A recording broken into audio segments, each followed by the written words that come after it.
Yo, what up, what up? Hey guys, welcome back to the channel. In this video, I'm going to talk about my thoughts on Avengers Endgame. I went last Thursday to see the movie, and I wanted to kind of sit over the weekend on my thoughts and how I felt about it. So from this point on, there's going to be spoilers. So click away. If you don't want to be spoiled in the movie, if you haven't seen it, don't watch the rest of this video. You've been warned, so let's get started. First off, my initial thoughts on the movie were, holy shit, that was amazing. I walked out of the theater like that was so good. Definitely, especially as a fan of the series. There were so many moments that hyped me up and surprised me, and I had plenty of laughs with those classic Marvel humor moments. Now, before the movie, I actually really indulged myself in the fan theories. I read a ton of fan theories and I watched all the trailers and TV spots and stuff like that. Normally with these kind of movies, I don't really do that kind of stuff, but I wanted to, I don't know, I just kind of felt like reading all the fan theories to see where this movie was going, because I had no idea other than time travel was a very common fan theory. And other than that, I just wanted to see like what people thought was going to happen, who was going to die. And honestly, the biggest thing, even though I read all those fan theories, that surprised me was Black Widow dying. I didn't see that coming. And even though Robert Downey Jr. and Chris Evans were very open about this being the last of their movies as Iron Man and Captain America respectively, Iron Man dying really tugged at my heartstrings. And Chris Evans, I had expected him to die. There was a few fan theories about him going back to the past and staying there, so I wasn't too surprised when I saw that. But I wish they did something more with his character. Him doing that just didn't really do it for me. I was like, oh, okay, like he got to live his life out. I can see from a character standpoint that was good for him, but as an audience member, I wish I had more. I wish there was something more that he did for his final moments, you know? Now going back to the Black Widow death scene, honestly, I was like on the edge of my seat, like watching her and Hawkeye like fight it out to see who would sacrifice himself. I genuinely didn't know who was gonna die there. There was a theory, I think by the film theorist, who he predicted that Black Widow was gonna die, and he had some pretty good points as to why he thought she wasn't gonna make it out of this movie. And even seeing that, when I was sitting there, I was like, oh, who's gonna die? I don't know. Is it gonna be Hawkeye? Is it gonna be Black Widow? And they had that struggle moment scene was fantastic. Okay, so I'm gonna backtrack a little bit to the beginning of the movie. Honestly, I felt like the beginning of the movie was really slow paced. It didn't take away from anything for me. When I was sitting in the theater looking back, I was thinking, like, damn, like the beginning was really slow. I kind of wanted things to pick up, and when it did pick up, like, it was kind of like, oh, Ant-Man showed up, was like, yo, time travel. And then they all, like, everything picked up about time travel after that.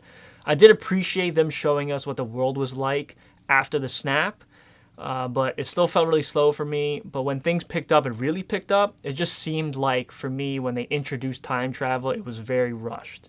Now, I know whenever time travel is introduced in movies or any kind of media, it gets really complicated. But I know in this, like, for example, what my questions are that aren't going to be answered until either future movies or they're not going to address it at all, is all the different timelines that they created.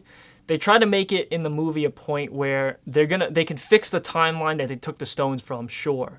But what about the timeline where Loki took the Tesseract and disappeared? Or the timeline where Captain America meets his past self? Like, what happens to that Captain America, the past one?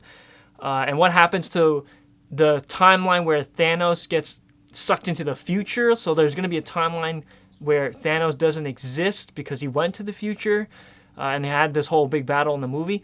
So that's at least 3 I can think of. There's probably more, but like those are all my questions now. And I think that this is Marvel's way to say that after this movie, maybe all the movies after this one are going to take place in different timelines, and it's going to be kind of just separate stuff happening. They're just going to kind of be movies as opposed to building up a like 10-year franchise type thing. So they could go that direction. I don't know, but that's something I think might happen. But despite all the questions I have about the movie and everything like that, I had great fun with the movie. I like the final third act was crazy fun. There was like fighting, action, comedy. It was all great. Everything about it was great. So many fan service moments. Like, some of my favorite comedic scenes were finally seeing Hulk for the first time with like his Bruce Banner brain. I think they call him like Professor Hulk or something. Well, not in the movie, but I think that's what they call him in terms of like referencing him. But you know, him taking selfies with the kids, and then seeing the opening of Guardians of the Galaxy with Star-Lord, but from a different perspective with Nebula and War Machine. That was great. And even in the final fight, seeing Captain America finally wield Mjolnir, the Thor's hammer. I hope I said that correctly.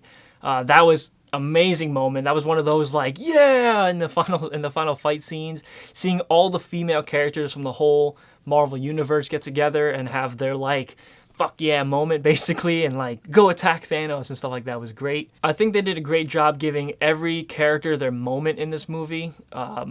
If I listed all of them, I'd be listing basically all the moments in the whole movie, and I don't want to be listing like every single key point in this movie, but there's so many moments I enjoyed and they were fantastic. My final quick thoughts, the final battle was epic. I want to watch that again. That was amazing. The movie didn't feel long. It was a little over 3 hours, but definitely didn't feel that way. I know I said that the beginning was a little slow, but it did pick up and I didn't feel like a 3-hour movie. I didn't feel exhausted coming out of it. And it was definitely a great end to like a 10-year-long saga.